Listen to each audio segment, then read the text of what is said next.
Thank you for coming. I know it's an early hour. My name is Diane Negra. I'm Professor of Film Studies and Screen Culture at University College Dublin, and I'm happy to welcome you on behalf not only of myself, but the other members of the Academy's Working Group on Culture and Heritage.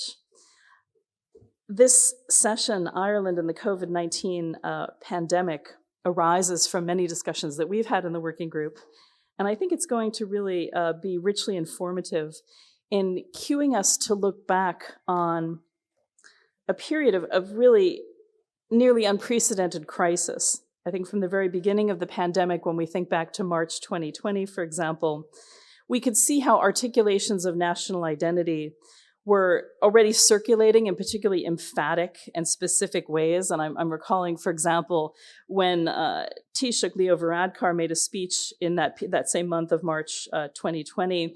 And one of the things that kind of arose from that speech was the caution that this will be a St. Patrick's Day like no other, right? So from the very beginning, we were being spoken to in this country in very particular ways. Our goal for the panels today is to particularize the pandemic experience in Irish society. So what were the cultural dispositions that impacted how this country moved through the challenges of 2020 to 2022? How did Irish people think of themselves and of others during this time?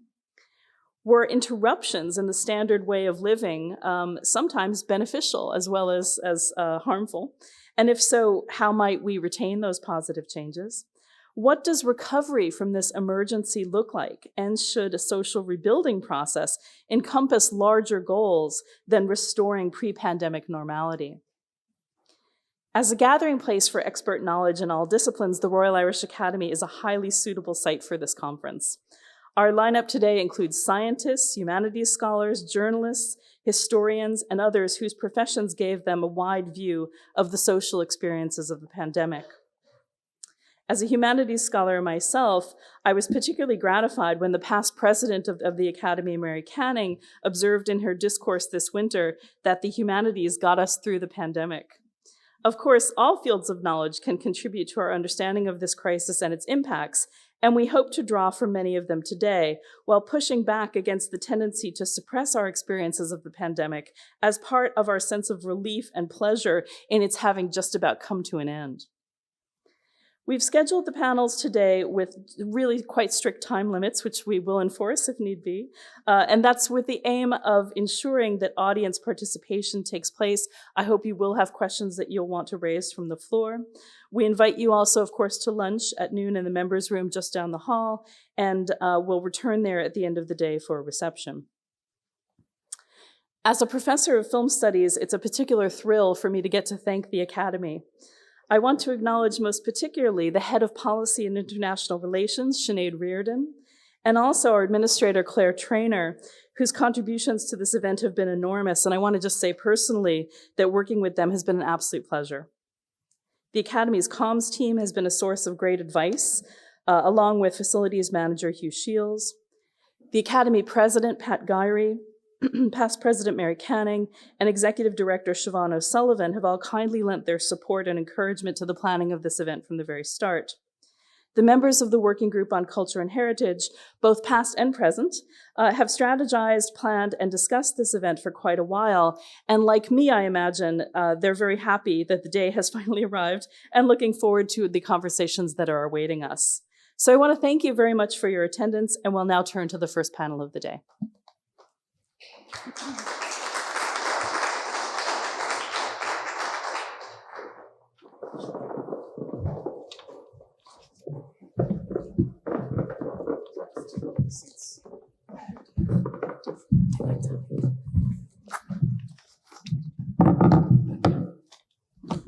Oops. So thank you very much, Diane, for that introduction. And I will be using a timer, so we will stick to time quite strictly.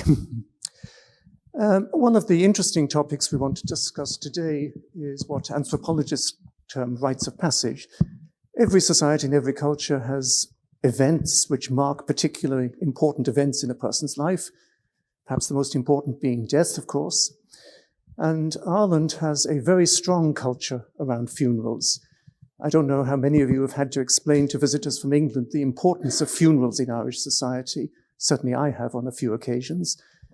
And one of the big impacts of COVID was, of course, that it disrupted our normal practices at funerals. So who better to discuss this than our first speaker, David McGowan, who is a funeral director and therefore knows exactly all the problems associated with celebrating a death in the middle of a pandemic. So over to you, David. Can you hear me, or do I have to use this? Use that, please. Okay. First of all, hello, Dublin. Greetings from the west of Ireland. I think before I get talking about the pandemic and the problems we incurred from a funeral director's point of view, from a bereavement family point of view, and from the deceased point of view, I'd just like to remind you that the loss of a loved one is the biggest loss that any human being will ever experience in your lifetime. And families are very sensitive at this time. So us as funeral directors have to be sensitive to their needs. Now, I'll just give you a little description. The funeral director is a bit of a misnomer. Funeral service, I don't call it industry because we don't make anything. It's mainly services. But it's divided into two parts. The first part is the funeral directing aspect of it. And the main job there for a funeral director is to meet with the bereaved family that has, after losing the biggest loss ever they'll experience in their life, and help them plan a funeral. Now, you could nearly say, to cut things short, I know we've only 20 minutes here, but you're an event manager. You arrange things from bedside to graveside, or let it be crematorium. In the middle there, you must have 50 phone calls to make between musicians, organists, churches, clergy, grave diggers, cemeteries, crematorium, coroners, doctors, obituary notices. You have a wide span of stuff to do. That's why they use a funeral director, because we do it every week. Families would not be able to get this organized themselves in a short window. So that's why people use a funeral director. So really and truly, you're an event manager. You arrange the plan, the funeral, the way the family want it.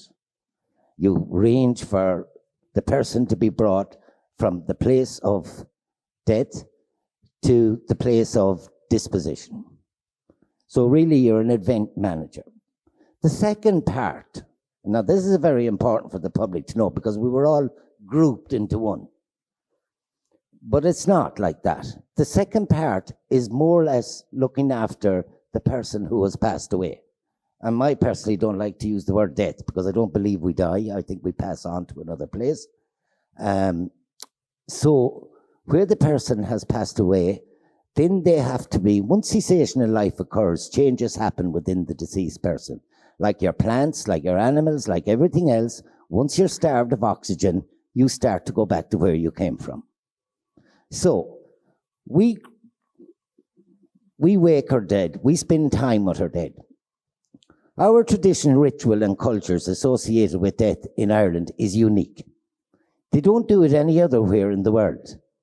And it's not from just reading out of books. I traveled the world. I worked in different countries. I helped countries set up embalming situations, schools, situations, where it wasn't there before, which didn't allow them to spend time, touch, kiss the deceased, spend time around the body. There was a word tagged to that preparation called embalming. I disagree with that because if you Google embalming, you'll see mummification, you'll see Egyptian pyramids, all of that. But that's not actually what we do. That procedure basically just puts the decomposition process on hold until such time as the family have spent a little bit of time around the deceased and had a proper time to say goodbye. That meant touching, that meant kissing, that meant talking to them. If you don't see the body, you can't get the closure of the passing. Seeing is believing. So it's important that the family are allowed to sit around the coffin and say their goodbyes. And that entails touching. That gives families and bereaved families, the families I just spoke about, it gives them a lot of solace and comfort to do that. It helps them kickstart the grieving process. So it is very, very important. Now, I have 2 funeral homes in the west of Ireland where we're steeped in tradition. The Mehel is still active in the west of Ireland, where I come from. We have neighbours digging graves. We have neighbours bringing in the food and sandwiches into the house. It's a community effort. It's a big occasion when somebody has passed away within the community. Everybody comes out to help each other, and it stems back from the time of the famine, when it was possible to die on this island. So how they survived was they helped each other out. So that's still strong in North Mayo and Sligo at the moment. And I see it every day of the week. As I bring a coffin back to a house, as I leave the house, I'm met with neighbours coming in with trays of sandwiches, cooked food, hams, whatever. Everybody is out there. Everybody feels the pain of the loss. Everybody is attending the house to help and support this family through the worst time of their life. It's irreplaceable. They've lost their loved one. And we do that every single day of the week. Of course, we see different types of deaths. You have sudden deaths, you have untimely deaths, you have natural causes. You have to be prepared. Then you have the young deaths. That's quite difficult. So, we have 2 funeral homes in Sligo, one in Ballina and one in Mayo. So we're steeped in all of that. We see it every day. But we also have an embalming service where we do work for other funeral directors that don't know how to do the second part that I explained to you about the funeral business. But we also have a school as well. And I'm just saying this because I want to conclude at the end. We also have a school. We run a school in Ireland to teach funeral directors and embalmers, because my time in Chicago, working in the busiest mortuary in the world, gave me an insight on how to set up an educational plan. So in 1996, I set up a school, and I've been responsible for teaching nearly everybody in every county on this island. So people would come to me for advice, and people would come to me for direction, even when they passed through the school. So all that being said, we could go on forever, but I'm just conscious of the time. In 2020, February 20, we came upon something that we never experienced before. Now, at that time in December 2019, I was actually, because I have a school and I'm responsible for upskilling my students, it's my job to look at all different viruses, anything that can damage the embalmer. He must be upskilled. So in December 2019, I was looking at Ebola. There was a group of us around the world, and we started communicating, and we were very concerned about this, because this is a killer. This will kill you. And all of a sudden, out of the blue, the 29th of December, news came from Wuhan in Spain, in China. There was an outbreak of a virus. Of course, we didn't pass much heed to it because we were watching Ebola. So, the first week of January, we heard more and more and more and more about this virus that was coming out of China. But I was happy on the 7th of January, because on the 7th of January, we knew what it was, where it came from, and how it was spread. When I was in Chicago in 1985, we were dealing with the AIDS pandemic. For 9 years, we didn't know what it was, where it came from, or how it was treated. So I was saying, well, sure, COVID-19, as they call it, it can't be that dangerous. Fair play to the World Health Organization, the Central Disease Center. They, within 7 days, know what it is, where it came from, and how it was spread. So I thought, this isn't a worry. But as the weeks passed, I know it's the hysteria or whatever, but everybody became frightened. And I thought, this could be a threat to the job that I do.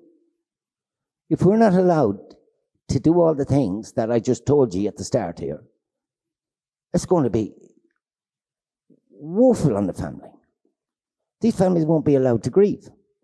So I went screaming about, and we organised a committee around the world. There's about 20 of us in it, and we Zoomed every 24 hours, including the World Health Organization and Central Disease Centre, because we had to connect in there. And they were keeping us up to speed all along on the handling of deceased people that had COVID in the system.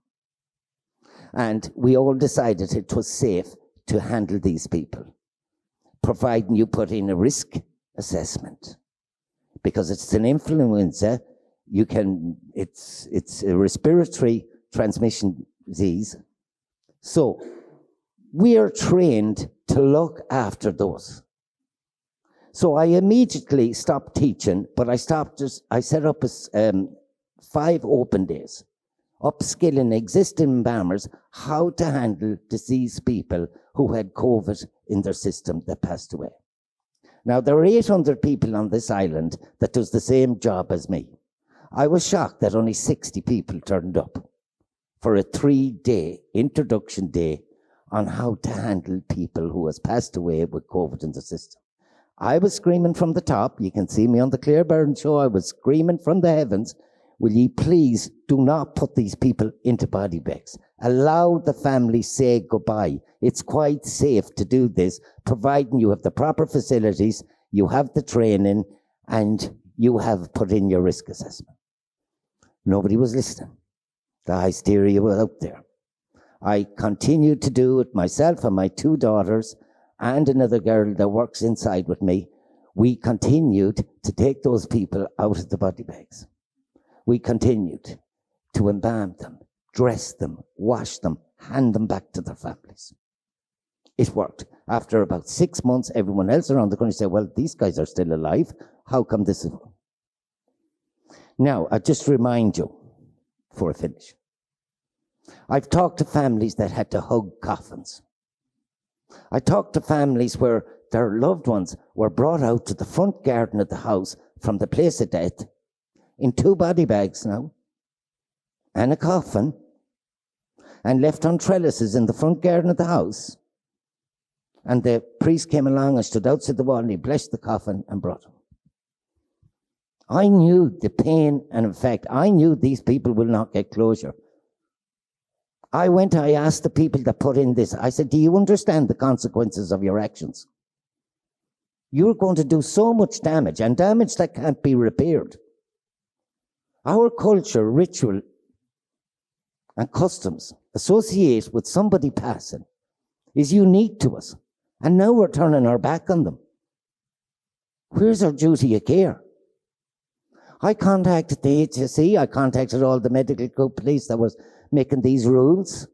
They thanked me for contacting them. In fact, they said to me, you're the only one within the funeral industry that has come to us. I said, please keep me informed. This is very serious. I'm watching people who are not allowed to spend time with the person that's passing in the nursing home. Surely we're trained to do this. Come back to me. To this day, nobody's come back to me, but they still made the rules. But I still kept looking after those people. And then after the Claire Byrne show, they started coming into me from Waterford and Cork, and where people stood up and says, hold on a second, my mum's going into a bag. There's somebody up in the west of Ireland that's going to look after her. And they'd get on to me. To hear them crying on the phone when I'd say, make sure you send a picture and our clothes. Because before that, they were told that can't be done. I said, there's no law out there to say it cannot be done. It can be done. So we got so busy, and we didn't want to do it because we were busy enough within our funerals, but we made a statement and we knew the pain and the loss that the bereaved family, but there's also the dignity. I opened those bags, and I'm not going to, this is live, isn't it? I'm not going to say too much because I'd hurt too many people. But there's a huge story there. My daughters are the first ones that will tell you, and that encouraged them when we opened those bags. And we took those people out. It was against our nature, our culture, and our tradition. It was wrong. So all I can do is, it makes my stomach sick every time I think about it. I think about those families that didn't get that opportunity to say goodbye, didn't get that opportunity to kickstart that grieving process, the biggest loss any human being will ever experience in their lifetime. Why didn't people come and talk to subject matter experts? What was wrong? My colleagues all over the world were embalming and cleaning those people. They were shocked to think within Ireland, where we pride ourselves with the way we carry out funerals. That's what happened, and it made me sick. But we did, because the word went out throughout the country that we were doing it, we were still alive, nothing was happening. They then started to do it. So in some respect, we got them, the mid-21, they started doing it. Because families were coming to the West of Ireland, says we were in a funeral in Dublin the other day, we couldn't even see the person. The two daughters in Cork that rang me after the Claire Byrne show, they went to the hospital. They were told they couldn't see the mother, go down to the funeral director. They went down to the funeral director and he immediately said to them, you won't see her here either. The two girls were in convulsions crying. They couldn't get in to see her when she was dying. Then they went to the hospital and said, no, you can't see her here, but go to your funeral director. They went to the funeral director and he said no too. After a day, they came back and said, if everybody's doing it, I suppose we have to. But she has 2 rings on her finger. One for me and one for my daughter. No, that coffin can't be opened. I trained a young fella from outside of the city. They rang me. I rang him. I said, will you go into that funeral home, take the lid off the coffin? Told him what to do. Take the 2 rings off her finger and meet the girls outside the gate of the funeral. And that's what he did do. And they got the ring apiece. He's still alive. We're still alive. 4 of us in our premises never picked up COVID and we got tested every week. Now, I'm not saying I'm reckless. We did put in, there was a risk assessment put in place. We do have the facilities. Unfortunately, funeral service and embalming service in Ireland is not regulated. Anyone can do it. We've been screaming from the rooftop. And when I say that, when I give talks in America on our wake and the Mahel and everything, they're shocked to think that you can take a scalpel to somebody without getting permission to do so. But we've screamed and screamed to get it regulated. Maybe it was regulated, maybe I would have had a voice. Maybe those people wouldn't have had to go through that pain. But we did our best.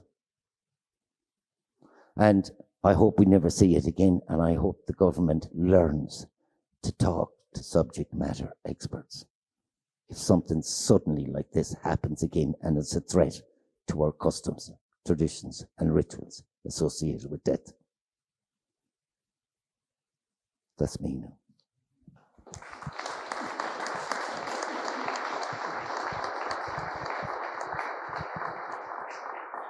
So thank you very much for that very moving account. We will take questions at the end of this session. There will be 20 minutes for Q&A. And can I thank you also for keeping strictly to time? You're actually 2 minutes under, so thank you very much. We now move on to our second talk. One of the things which always annoys me a little bit when people discuss COVID is they say this was unprecedented. But of course it wasn't unprecedented. There have been pandemics in the past. And our next talk by Dr. Ida Milne will discuss the history of the so-called Spanish flu and previous pandemics. Unfortunately, this has happened before. It will happen again. It was interesting you mentioned Ebola, actually, because certainly one of the factors in Africa spreading Ebola was funerary practices in Africa. So yes, it was right to be cautious. It was right to be scared. Ida, yeah. Do you want to talk from the podium? Fine. Yeah.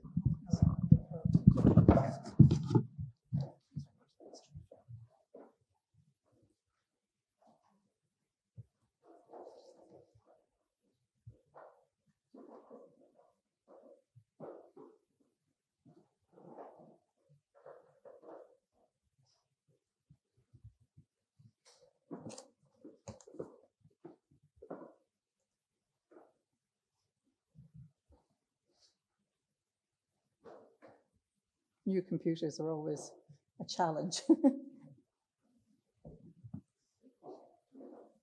Great. Thank you so much. This has really been an extraordinary time for us. But if you would permit me to indulge in one positive, has been that humanities researchers of pandemics have been able to show the real life possibilities for applying our work and to help understandings of this national and international emergency.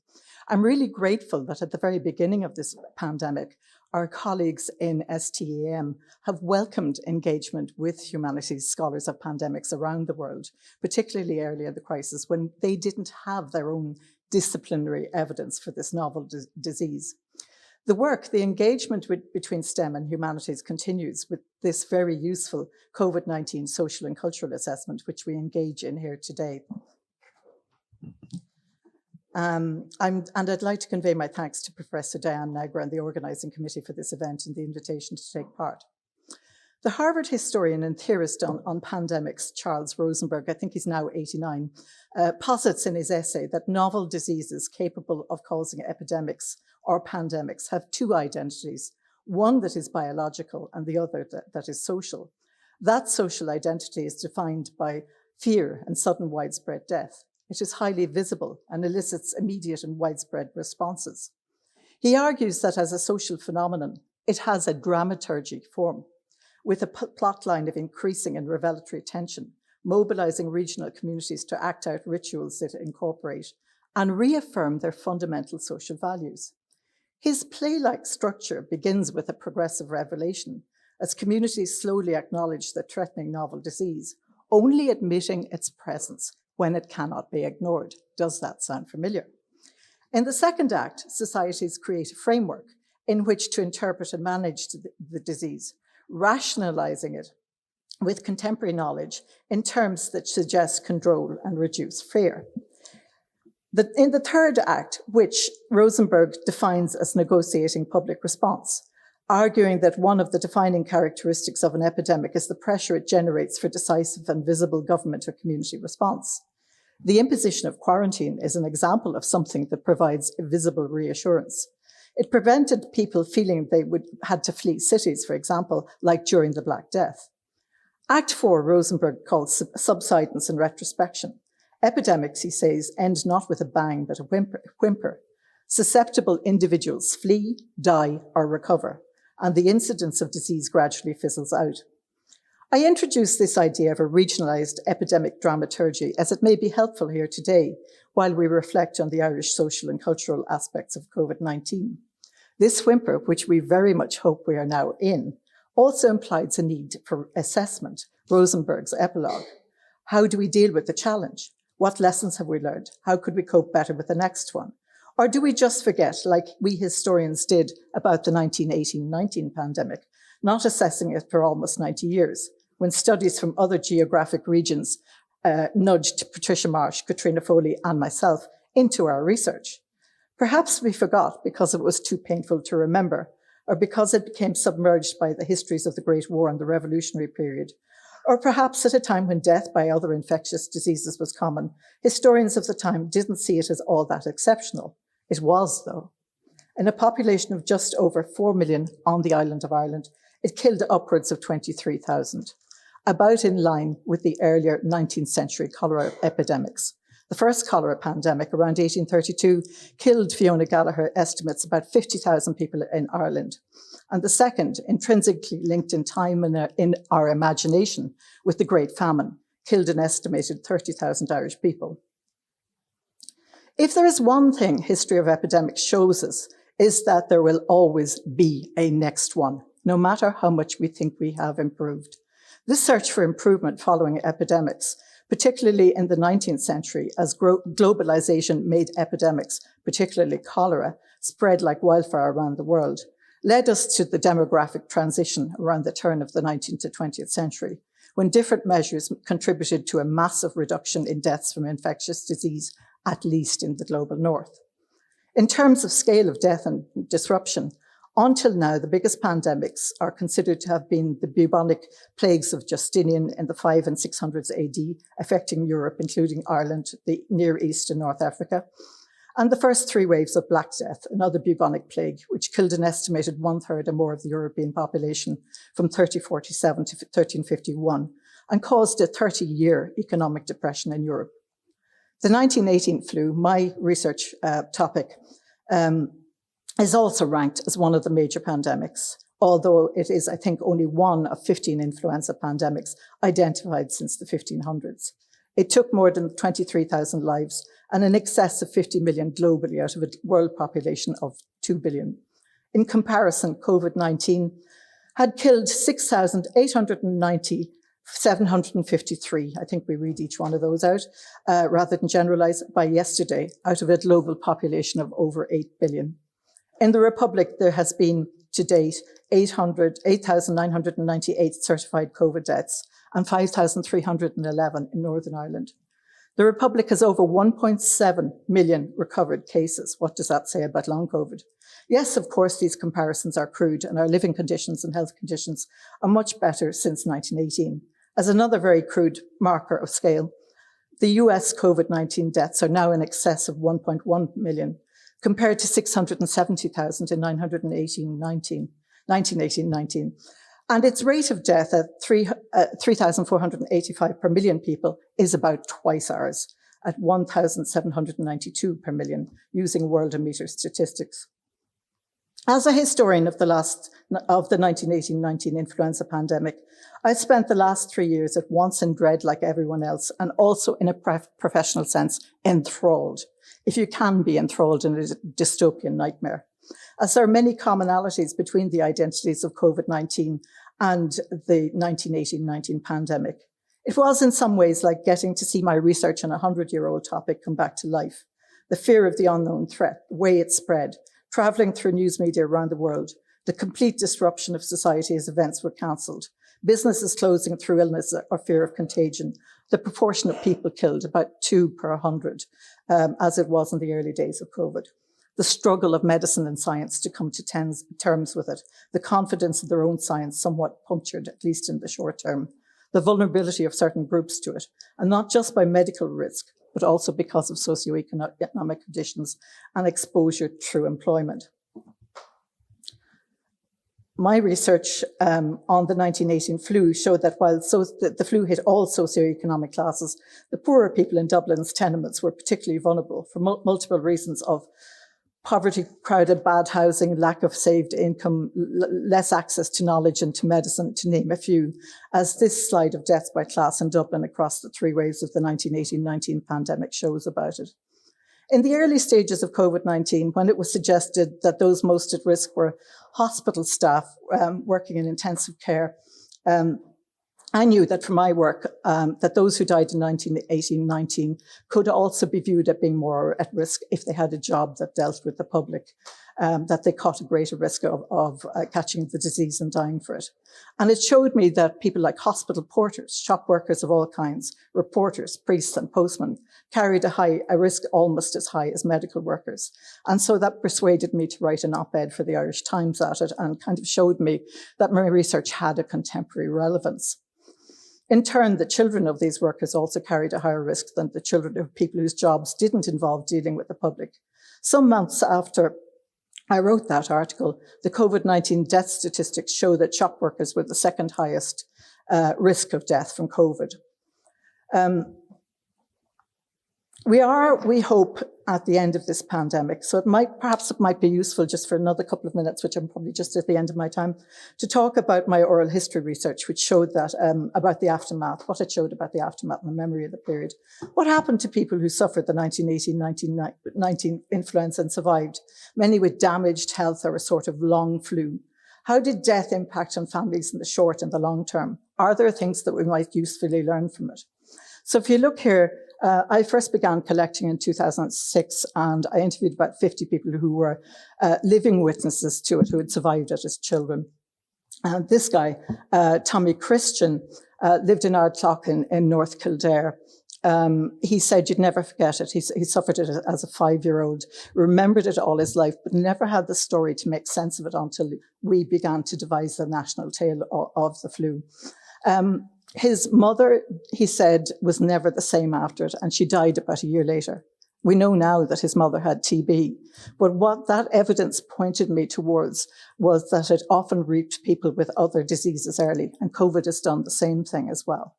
And so it showed me a new way of looking at the statistics, but also it showed that diseases like this pull people's parents. They leave people floundering. Tommy's family was split up. His father remarried, and he and his sister were then cared for by an aunt rather than going with the father at that time. Very common practice at the time.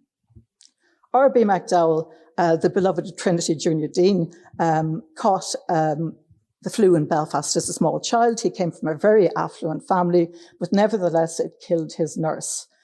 He suffered a very severe bout of it, and so much so that he said he could play the flu card for a long time afterwards, and he'd often pretend to be sick to get out of rugby and things he didn't like. But he said it affected his job, that he could never be considered to be able for the bar. And we don't mean bar work for a person of his class, we mean being a barrister. And definitely the army was out. So he chose academia, probably not the choice you'd choose nowadays for something with weak health. Maybe, and I forgot to ask him this, catching the flu cost him confidence in health, and he certainly was very concerned with his health, even though he lived to his 90s. And that may be the reason he always wore long scarves and heavy clothing, even in summer. And I'll finish with this one. This is a picture of the kind of family profile that is very typical of people who were killed by the 1918 flu, which hit particularly people who were about 29 to 35 years of age. And this is, you see on the left-hand side, is James Delaney and his wife, Margaret. James was a Dublin Dublin Metropolitan Police Constable who lived in Lad Lane. He was killed not by the flu. He went back to work because he felt a duty to go and serve when the force were so under pressure. And there was a knock on the door in January 1919. He'd recovered in December 1918. And the little boy you see there on the right-hand side, Dennis, and his mother opened the door, and two policemen came to the door to say he's died on the job. So they'd lost their father. Dennis had, not surprisingly, a fear of military uniforms for the rest of his life after that. But he was also desperately afraid for the rest of his life of losing more members of his family, because his grandmother had died, his father had died both from flu, and his little sister died from scarlet fever 2 years later. This is the kind of impact that infectious disease has on people, but particularly when they are, I think, part of a cataclysmic event, something that's unavoidable. And I think we need to be very aware that there are people in our midst who will be damaged and have life-altering family circumstances in similar ways. Thank you.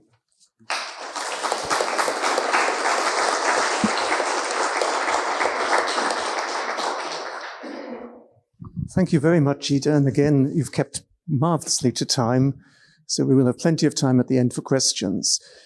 As David said, it's important to talk to the experts. But who are the experts? Whom can we trust? This raises deep questions for philosophy, and our next talk by Rowland Stout addresses this issue. Whom do you trust, and why do you trust somebody? Thank you very much, Luke.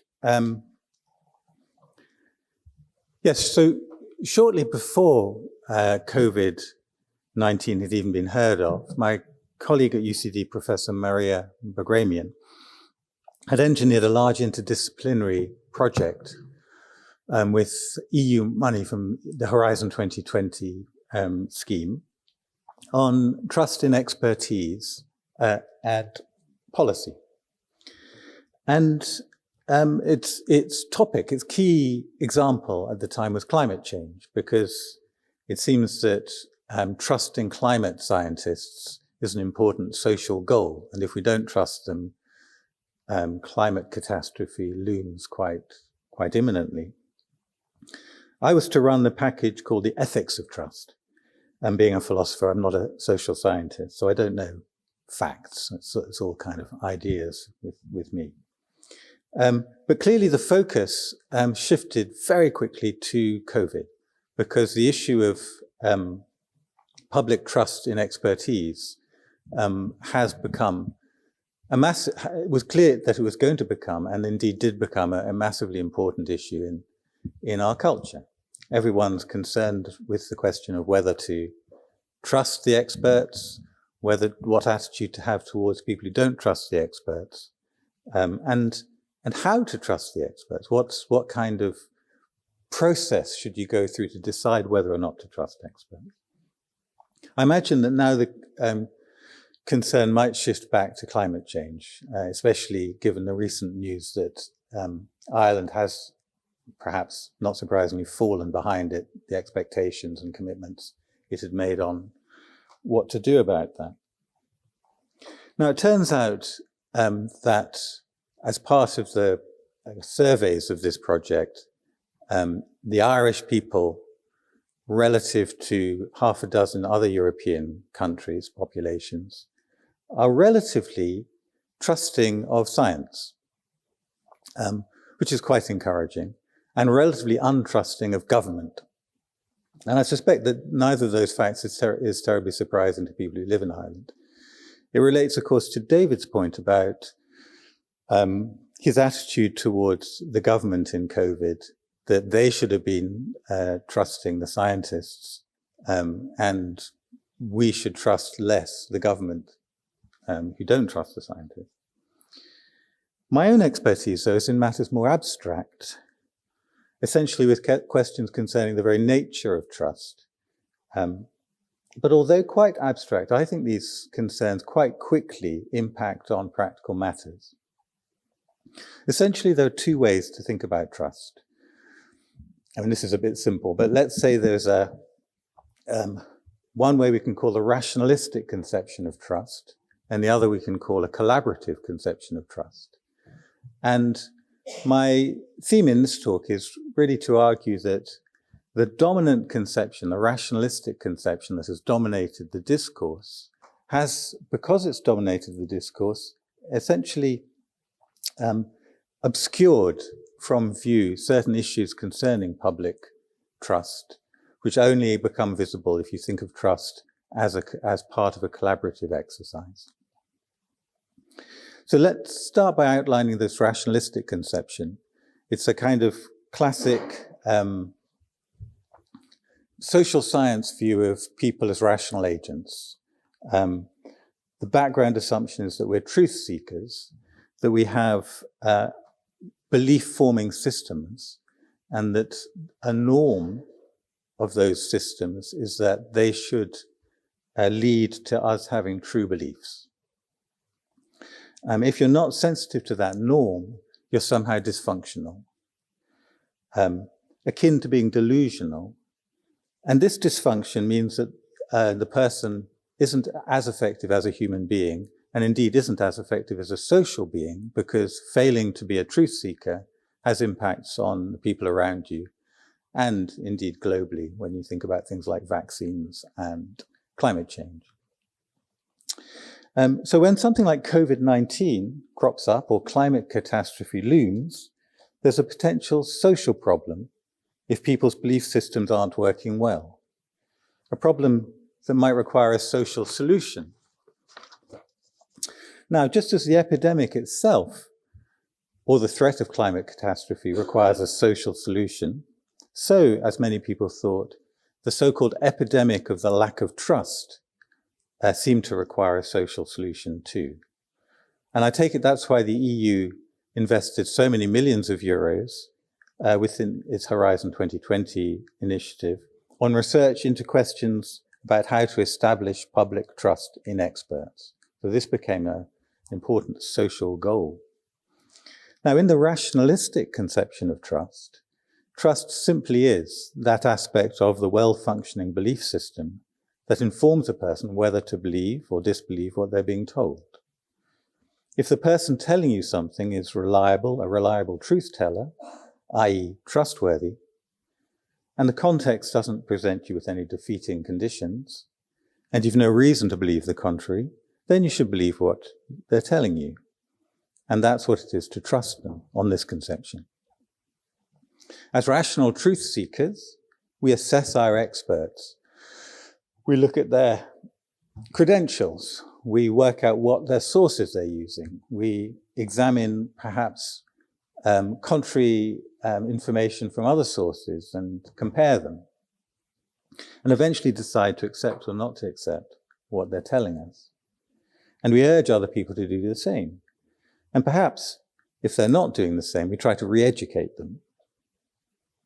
Now, this conception of the social significance of public trust sounds quite elitist, and paternalistic, and indeed it is. Our role as a privileged elite is to educate the ignorant so that they are good citizens and good people. Putting it this way may reveal just why some people would object to being recipients of such a treatment. But I'm not actually arguing here against this paternalistic conception or against a project of social education. Indeed, it would be strange for me to do so as a professor, as a university professor. What I want to do instead is to suggest that there's something missing in this conception of trust.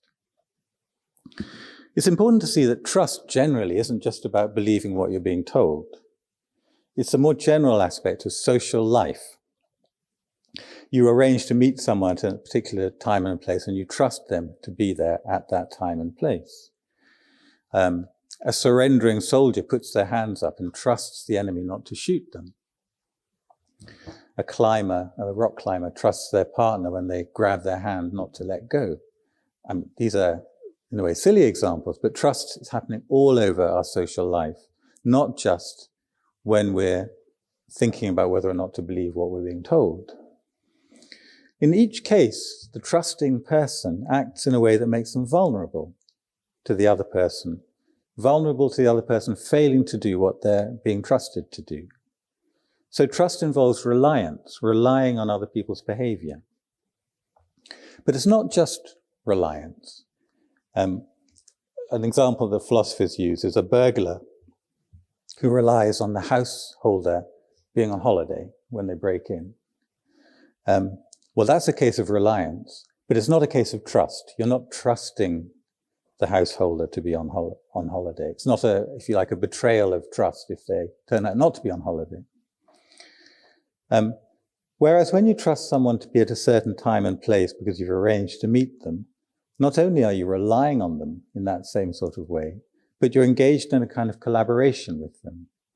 You're going there and they're going there, are part of an agreed plan. And then the element of trust is introduced. You have a collaborative project to meet up, and each of you have a part to play in this project. And in playing your part, you're relying on them to play their part. So this is the collaborative conception of trust. Trust as reliance within a collaborative project. And this reliance doesn't have to be based on evidence. Unlike in the rationalistic conception, which is all about believing when you've got an evidential right to believe. When you're hanging on a ledge above a sheer drop and you grab hold of the person's hand, you don't need any evidence that they're trustworthy. You're relying on them without evidence. When you meet, let's say you ask someone in the street where the post office is, and they tell you, you just go along with it. You're trusting them. You don't have to assess the evidence. You've committed to a kind of relationship with them, and it's part of that commitment, part of that collaboration that you rely on them in that discourse. Now, collaborations like this, but of a less dramatic nature, infuse our social lives. When you smile and say hello to someone, in passing, you're playing a part in the social enterprise of mutual respect and recognition. In doing so, you rely on them to reciprocate. And you make yourself vulnerable, for if instead they look away and cut you, to use that English phrase, you've exposed yourself to humiliation. This means that you were trusting them not to cut you. Now, relevant for our current topic is trust involved when you ask someone a question. So back to the post office example, you ask them where the post office is, they tell you where it is, you accept what they say, and in accepting that, you head off in the direction indicated. You're taking a risk because you're potentially wasting your time if they're not telling you the truth, but you're trusting them to have told you the truth. Now, the two of you are engaged in a collaborative enterprise of knowledge transfer. You've sought some knowledge, they've given you some knowledge, and it takes two to play that game. One person to say what they know, the other person to accept it. In accepting what someone says, you're doing your part in a collaborative enterprise, relying on them to have done their part in the same enterprise. But it's worth noting that this sort of collaboration is rather unbalanced in some ways. First of all, most of the risk is taken on the part of the person accepting what they're told. The other person, the knower, has relatively little to lose if the answer isn't accepted. It's a bit humiliating if you tell someone where the post office is and they walk off in the opposite direction, but it's not a bad risk. But the risk is on the other person's side if the person who's told you has got it wrong. Secondly, your role as a receiver of knowledge in the enterprise of knowledge transfer is very passive. It's merely to accept what you're told. This passivity may feel demeaning. The person doing the telling seems to have all the power. But the knowledge transfer has this one-sided quality shouldn't distract us from realization that it is a collaboration, requiring work on both sides. And even though it may seem that as receivers of knowledge, we don't have very much to do, it's important to realize that the collaboration is a matter of choice. People don't have to receive knowledge from experts.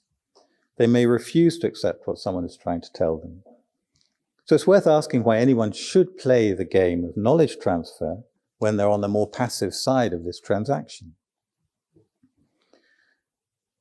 Now, suppose the incentive to collaborate with experts is lacking. In some cases, you just need to know where the post office is, so you need to, and there's only one person to ask, so you've got to trust them. But suppose that you don't have that incentive. If the experts keep behaving as if we are collaborating with them, they'll be like a crazy person standing in the middle of the street saying, the post office is over there, to nobody who wants to hear their information.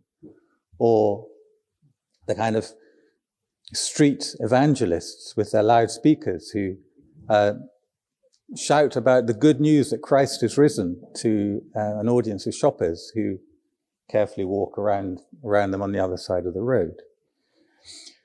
Now, it's not quite as bad as that in the case of, for example, COVID experts trying to tell the public the bad news. The complexities of interpersonal social discourse mean that except in extreme cases, people aren't cut off from one another. This walking around, crossing the road to get away from the person, isn't actually an option. An aspect of our general public social discourse is the activity of assertion, challenge, justification, essentially argument. So it's part of being part of a community that we have to accept the commitment to defend our positions and argue the case. For example, Novak Djokovic, back in the days when he was banned from the Australian Open, may have wanted to avoid engaging in this activity when not vaccinating against COVID. But he ended up having to have a conversation about it. He couldn't just change sides, walk around this. He tried to, but in the end he had to just try to justify his position. And such conversations, such justifications require knowledge if they're to be successful. But here comes the real problem. The fact that we all need to find knowledge from somewhere in order to be properly socially functioning, well-integrated agents doesn't mean that we have to trust the experts. Experts no longer, if they ever did, have a monopoly as the providers of education. The society-wide enterprise of knowledge transfer is a highly fragmented business. Within different groups, there might be internal collaborations in the enterprise, but collaborations across groups is less evident. The scientific elite may want the vaccine hesitators and the climate change deniers to join with them in the enterprise of knowledge transfer. But if the public's assigned role in that enterprise is simply to accept what they're being told, you can see why they may choose not to. It's like inviting someone to join you in a game of football, saying, you go in goal, I'll shoot penalties at you. Like Herman Melville's character, Bartleby the Scrivener, they may say, I would prefer not to. And unlike Bartleby, whose situation was tragic, partly because he refused to engage with every single effort to draw him into social collaboration, people who refuse to engage in a passive way with experts have other people they can collaborate with and take on other roles that are less passive in these collaborations and more fun. They can have crazy conversations with their friends that are not controlled by experts. And they can go down social media rabbit holes exploring weird theories. I'm not offering a solution. The danger in moving away from the paternalistic stance of assigning the public the passive role of accepting what the experts say is that you may move to a more patronizing role of merely pretending that expertise can be shared around the country more evenly. If the expert footballer says to me, you come out and hit a few penalties at me, I know that he or she is patronizing me. She's the one who can really score the penalties. I'm just being brought in as a token. Likewise, we might think that there's no point in climate scientists or COVID scientists pretending that the ignorant public can really contribute to their science. The public will just feel patronized. They'll know they're being deceived. But there are obvious ways of at least alleviating this dilemma. The push towards diversity and inclusion in academic science isn't just about social justice, but might have a chance of integrating something of this fragmented knowledge community I was describing, that enables whole groups of people to separate their enterprises of knowledge transfer from those of the educated scientific elite. So pushing science education at a young age may bring more people into that educated elite, and making the role of the public in the enterprise of knowledge transfer with experts less passive through social scientific projects, which already happen in, for example, in the area of nature conservancy, where people are invited to do their surveys of how many hedgehogs they can find in their garden and so on. These things may make a difference. So what's the moral of this story? I think it's this. When an expert says, trust me, I'm a scientist, trust me, I'm a doctor, trust me, I'm an expert, they and we should treat that utterance not as an order, not as an instruction, with a kind of veiled threat that if you don't do it, you'll be regarded as stupid or somehow socially inadequate, but more as an invitation. It's as if you're saying, would you like to play with me in my game of knowledge transfer? And I'll stop there. Thank you.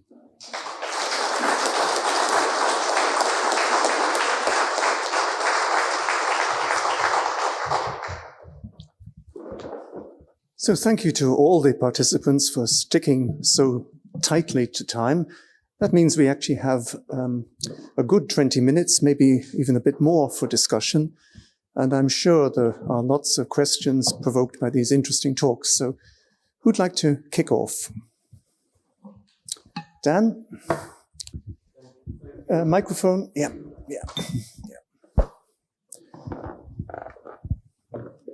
So for the benefit of people online, we really need to use the microphones. Yeah.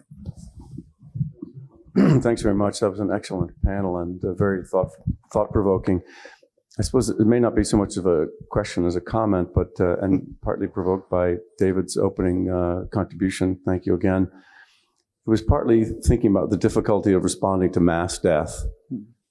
And there's a point of time at which people are unable to respond to numbers. But what you brought out so well was the intimacy of loss and death, which we need reminders of. And I think it's significant that in the political loss that Boris Johnson suffered was ultimately about his behavior when others made sacrifices, in particular at times of loss, rather than in being responsible for excessive numbers of death. That's very instructive in its own way. My final point is just to say that the one aspect of this experience, if I can put it that way, is that there was no signature death, if I can put it that way. I mean, some very high status person. There were many, many people of note who died, but the Queen didn't die of COVID. Boris Johnson didn't die of COVID. Trump didn't die of COVID.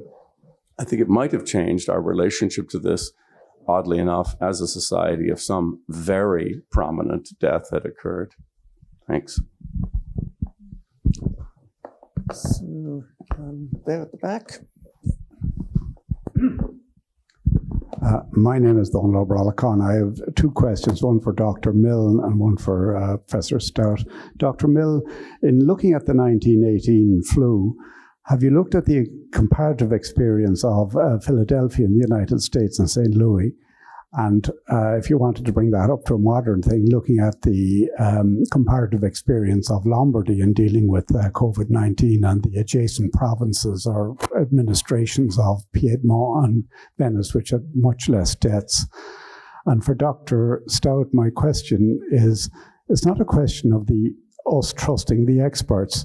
What I found greatly liberating during the COVID pandemic here was that experts were disagreeing with one another about how to deal with it. And that showed the relativity that is part of open-minded scientific endeavor. And that's a harder thing because people do like to, I'll use the word believe. And I think we in Ireland have a long history of, let's say, being told by the church that this is the authority and that's it.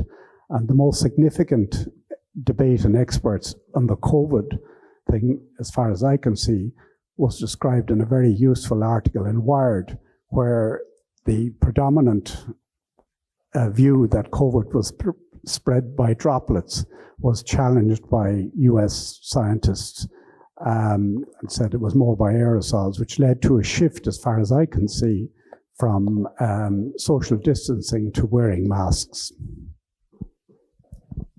So two very important and interesting questions. Who wants to go first? Ida? I'll go first because my answer will probably be shortest. I haven't looked comparatively at them, but I certainly am familiar with the Pennsylvania, Philadelphia situation where they had very rapid hit squads going in around the East Coast of America from city to city to try and deal with it. I don't know the comparative picture, so maybe we can discuss that over coffee later on in the day. Yes, and thank you very much. I completely agree with your observations about how important it was to see scientists disagreeing with one another. And that was an education in itself, because the idea that there was a unique voice, as it were, that we were supposed to believe, was correctly challenged. And it gave the opportunity, I suppose, for people who didn't really understand what science was, to get a sense of science as a dynamic process with a lot of different voices. There were I suppose there are still two issues that remain in terms of trusting expertise, despite that. One is whether one should trust science, as it were, the process. And you get some people who say, I don't accept the process of science. I'm not going to engage with that because I don't think they know what they're talking about. I'm more interested in these nice conspiracy theories. Whereas the people who are, if you like, what I call the educated elite, they are engaging with science in a trusting way, even though they're not trusting individuals with particular views, but they're trusting the process. And the second, and in some ways much more difficult and questionable aspect of this is what came out from the scientific leaders, which is in itself a strange idea, in the community, the people who were on TV in front of podiums telling people what to do, what the advice was. As you say, saying you don't have to wear a mask, and then saying you do have to wear a mask and things like that. And they were a mixture of government and science, and they were giving individual bits of advice. So at this point, it wasn't a variety of different views that you could pick and choose from, but you were supposed to accept what somebody was telling you in front of you on the TV screen. And that raised a lot of problems for a lot of people, including people who were within, if you like, this scientific elite, because they're not used to having to accept a single voice in that discourse. So I think it's a very important point you made. So good. I was going to say we need a female question, so please go. Hi, I'm Sylvia Thompson from the Irish Times. I'd just like to ask Professor Stout, was there examples of the collaborative conception of trust at all during COVID? There must have been. So let me just think about that for a second. I think within the, if you like, the social science discourse, there was too much of a prevalence of the rationalistic conception, and people just weren't thinking in terms, if you like, the emotional or human dimension. Now, within academia, there's been plenty of interest in the collaborative conception. So philosophers have been doing the same thing that I've been doing.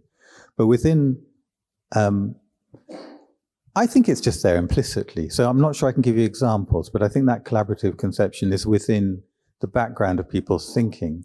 But when asked to justify whether to trust someone or not, they tend to move to the, well, I'll trust them if there's evidence that they're trustworthy, rather than I'll trust them because I'm in their community. I think what they were doing was trusting them because they were collaborating with them. But when asked why they were doing it, I imagine they were using the rationalistic conception. I'm sorry, it's not a brilliantly helpful answer.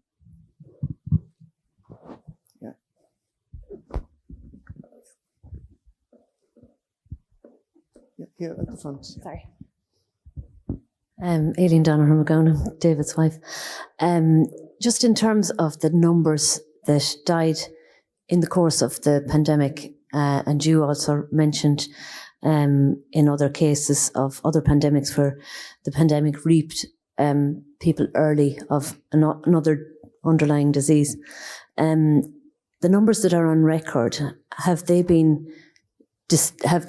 has anybody taken them apart and decided, some of these definitely died of COVID only, or how many people died as a result of illness that was a fatal illness and they were on a fatal path?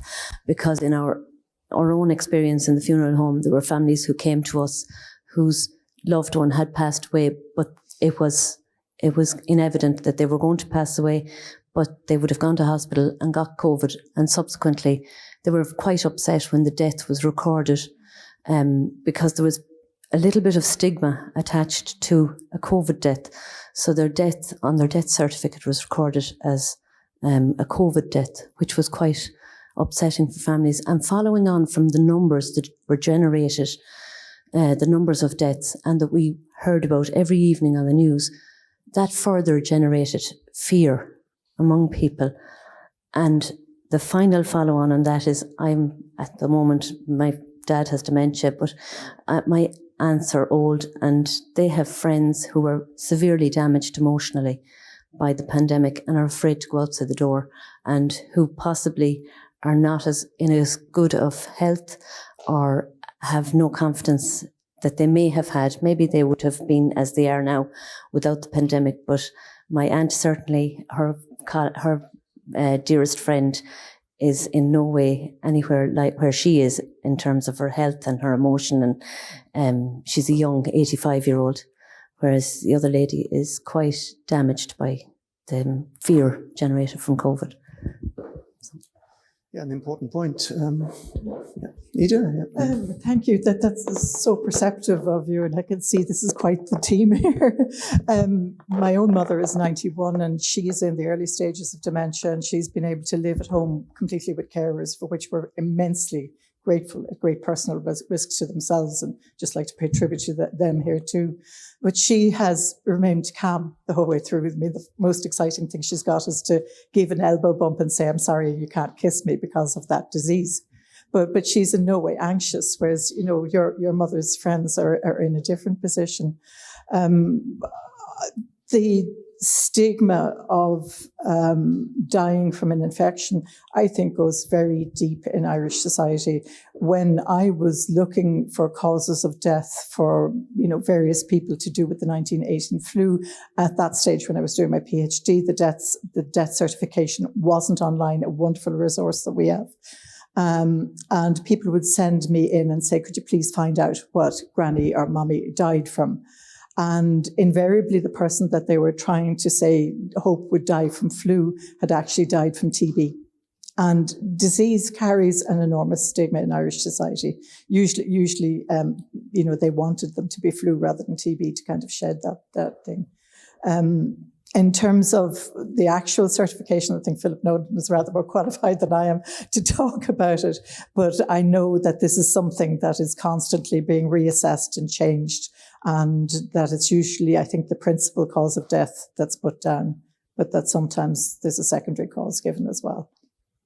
And comment myself, I mean, one of the interesting things we learned during the early days of the pandemic was that the RIP.ie was actually an invaluable resource for, in almost real-time, tracking excess mortality.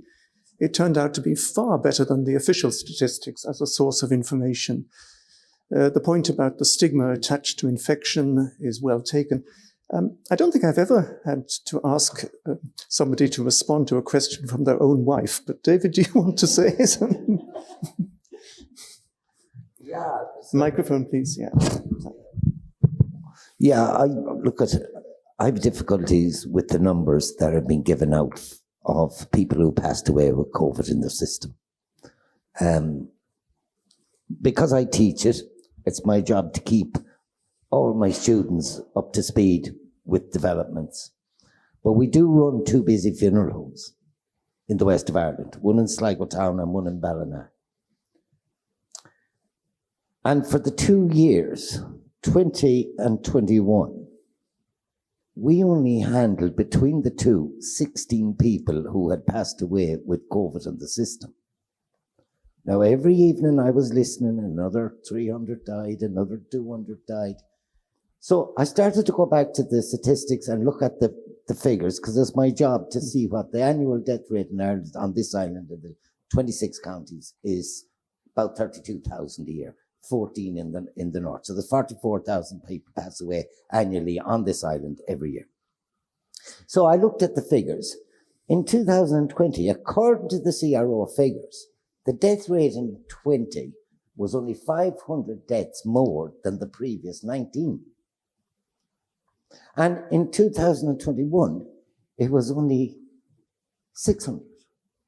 So they're banting 8,900 around the place. I just have difficulty. Is it RIP that has it right and the statistics office has it wrong? Or who has it wrong? There's something wrong somewhere out there. In my 2 funeral homes in the west of Ireland, and they're busy funeral homes, we only handle 16 people in the 2 years. We done twice as many suicides.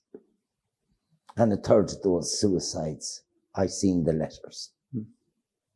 And the letters stated, if there's another lockdown, I won't stick it. So I have difficulty, but I have proof of everything that I'm saying. The records are there. It's up on the Centre Statistics. We are hearing that nearly 9,000 people passed away. There needs to be an autopsy on those figures. We need to scrutinize them. We need to know, because you go back on the death rate over 5 years, it averages out between 30 and 31,000 deaths. Every 5 years, there comes an outbreak of an influenza and there'll be an increase. This one was no different than any of the rest of them. But we called it COVID. So we could debate this for the rest of the evening. There are figures out there, but it's good that it's talked about. Yeah. Okay, talking of influenza, one of the interesting things was that actually classic influenza was completely suppressed. The measures put in place for COVID killed influenza dead, actually, which was interesting, to the extent that one particular variant has gone extinct, apparently. So next question, did you have your hand up? Yeah. My mother died during the COVID, but not of COVID. I think it was more boredom because she was in a care home at St. Mary's, and we only had window visits most times, and I was living in the UK at the time because most of my life I've lived there, even though I'm Irish. But I wasn't happy about the process of how she was not allowed, none of the family, my sisters and my father, were not allowed to see her body. And she was picked up from the care home and brought straight to the funeral parlour, and none of us ever saw her from that day. She passed away. When we went to the church, she was in a closed coffin. I wasn't happy with the process. There was only 12 of us allowed to attend the funeral, and the rest was all, it was done on the video cam with the rest in peace. But any of the relatives, nobody was allowed to attend the funeral. I wasn't happy with the whole process, and to this day, I'm still not happy with the funeral parlours, that they refused us any permission when I had specifically asked that I wanted to see her body, to have closure, and I was not given, the power was taken away from me. I suppose there's not much that can be done now because time has passed. Yeah. David, yeah. Microphone, please. Microphone, please, David. Microphone. Yeah, sorry. Yeah. My condolences on your loss. My dad passed away as well during COVID. Now, he didn't die of COVID, but the last rite was said with 6 of my siblings outside the window saying the rosary, while there was only one of us allowed in.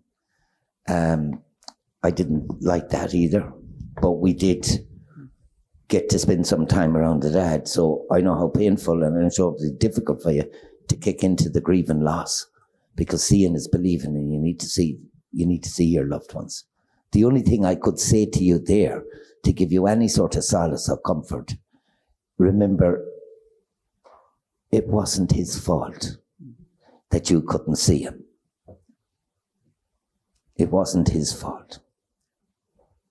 That's all I can say on that. In one thing, I described funeral service in 2 sections at the start of this. There was there's the event management for those of you who are here, and then there was the preparation of they're 2 separate. There's two separate things. Also, funeral service in cities is much different to that outside of the M50 in Ireland. And you can understand why. It wouldn't be easy to have a wake 7 floors up in an apartment block. But it is important to see the person and say goodbye, say that final goodbye. People didn't get that opportunity. That was stolen from them. Their grief was stolen from them, which was wrong, and I hope somebody will learn from it. Now, we talked about COVID, and I just want to add 2 things before we finish. We did learn a few good things out of COVID in relation to funeral service. We have online streaming, and we have online email condolences, and I do believe that those are 2 things that will be adapted into our culture and ritual. But that's the only good 2 things I can say about it. Yeah, indeed, I was recently at a funeral in the West where 2 relatives from America participated online, so it's a valid point. Tim, yeah. I just have one comment. I was astonished in March 2020 how much trust there was in the government that put on the most draconian restrictions on the over 70s by telling them for an indefinite period they couldn't leave their home. And this was a government that had just lost overwhelmingly a general election. And nevertheless, people obeyed it unquestionably. Was that a comment or a question, Tim? Ida? I think it's appropriate at this stage and in response to that comment, Tim, to say, I think that our media behaved in an incredibly responsible way for the most part, and that helped to support trust in the government. And I think we should acknowledge that. Rowland, do you? Yeah. No, nothing more to say about that. Thank you. Okay. So we're running towards the end. Pressing questions, comments? No? Well, in that case, can I thank everyone for a very moving and insightful session.